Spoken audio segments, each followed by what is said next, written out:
দেশের 3 বারের সাবেক সফল প্রধানমন্ত্রী, আমাদের আদর্শিক মা, গণতন্ত্রের মা দেশনেত্রী বেগম খালেদা জিয়ার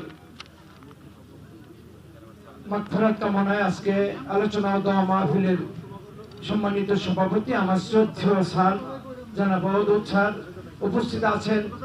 এই বাসাইলের মা মাটি মানুষের প্রিয় সন্তান, আমাদের সকলের অভিভাবক, আমাদের সকলের আগামী দিনের পথ প্রদর্শক, যিনি বাসাইলকে একটি আধুনিক সুখী সমৃদ্ধশালী বাসাইল গড়ার প্রত্যয় নিয়ে আমাদের মাঝে ঘুরে বেড়াচ্ছেন, সেই আজকের অনুষ্ঠানের প্রধান অতিথি আমার রাজনৈতিক পিতা জননেতা জনাব আলহাজ অ্যাডভোকেট আহমেদ আজম খান সাহেব সহ বিএনপি পরিবারের সম্মানিত সকল নেতৃবৃন্দ, আমার পশ্চিমপাড়ার সোনার মানুষেরা, মা বোনেরা, সকলকে আমার বিএনপি পরিবারের পক্ষ থেকে সালাম, শুভেচ্ছা, অভিনন্দন জানাই। একেবারে সংক্ষিপ্ত আকারে আমি কথা বলে শেষ করবো। আমি শ্রদ্ধা ভরে স্মরণ করছি আজকে আমাদের বাসাইলের আলোকিত মানুষ, যিনি একটি আলোক সজ্জা জ্বালিয়ে গিয়েছেন, এমদাদ সাহেব, এমদাদ আলী খান সাহেবকে আমি শ্রদ্ধা ভরে স্মরণ করছি। শ্রদ্ধা ভরে স্মরণ করছি আমাদের সাবেক সফল চেয়ারম্যান, আমাদের সকলের নন্দিত জননেতা ছিলেন, আমাদের অভিভাবক ছিলেন আব্দুল আজিজ সাহেবকে আমি শ্রদ্ধা ভরে স্মরণ করছি। শ্রদ্ধা ভরে স্মরণ করছি আমাদের পিয়ারা ভাই সহ যারা প্রয়াত হয়েছেন, যারা শাহাদাত মৃত্যুবরণ করেছেন, সকলকে শ্রদ্ধা ভরে স্মরণ করছি।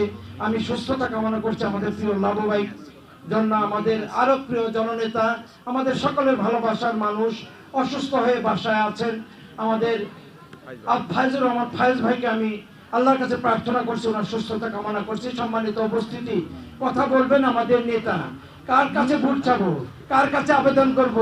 বাবার কাছে কি সন্তানের জন্য ভোট চাওয়া যায় বলেন তো? মায়ের কাছে কি সন্তানের জন্য ভোট চাওয়া যায়? ভাইয়ের কাছে কি ভাইয়ের জন্য ভোট চাওয়া যায়? আমি ভোট চাওয়ার জন্য দাঁড়াইনি। নবু কিছু বলেছে, আমি একটি মেসেজ দিতে চাই আপনাদেরকে। আমরা সখীপুরে যাই, সখীপুরে ঘুরি, সখীপুরের বিশাল বিশাল আপনারা জানেন যে মার্কেট আছে, প্রতিষ্ঠানগুলো আছে, সেখানে প্রত্যেকটা সমবায় সমিতি যারা আছে, তারপরে অন্যান্য সংস্থা আছে, চেয়ারম্যান সাহেবরা যারা আছে, সুধী মণ্ডলী আছে, সকল জায়গায় নেতাকে নিয়ে মিটিং করেছে। ওনাদের একটি প্রশ্ন, তাদের চ্যালেঞ্জ তারা আমাদেরকে ছুড়ে দিয়েছে যে বাসাইলের চেয়ে একটি হলেও বেশি ভোট আমরা সখীপুরের জনগণ এবং সখীপুরের মানুষরা দিব। আমি আপনাদেরকে বিনীতভাবে অনুরোধ করতে চাই, যে বাবা তার সন্তানকে স্নেহ করে না, যে মা তার সন্তানকে স্নেহ করে না, ও প্রতিবেশী সেই সন্তানকে দেখতে পারে না, সেই সন্তানকে ভালোবাসে না। আপনাদের সন্তান আমাদের সন্তান, আপনারা স্নেহ করুন, আপনারা আগলে রাখুন। আগামী দিনে 12 তারিখের যে নির্বাচন, সেই নির্বাচনের বিজয়ের নেতৃত্ব দিতে হবে এই 4 ইউনিয়নে, এই 4 নং ওয়ার্ডের সোনার মানুষদেরকে আপনাদেরকে দায়িত্ব নিতে হবে। আপনাদের নেতৃত্বে আগামী দিনে আমরা বিজয় মিছিল করতে চাই, আপনাদের নেতৃত্বেই বিজয় অর্জন করতে চাই। এই আহ্বান জানিয়ে আপনাদের সকলকে ধন্যবাদ জানিয়ে আমি আমার সংক্ষিপ্ত কথা এখানে শেষ করছি।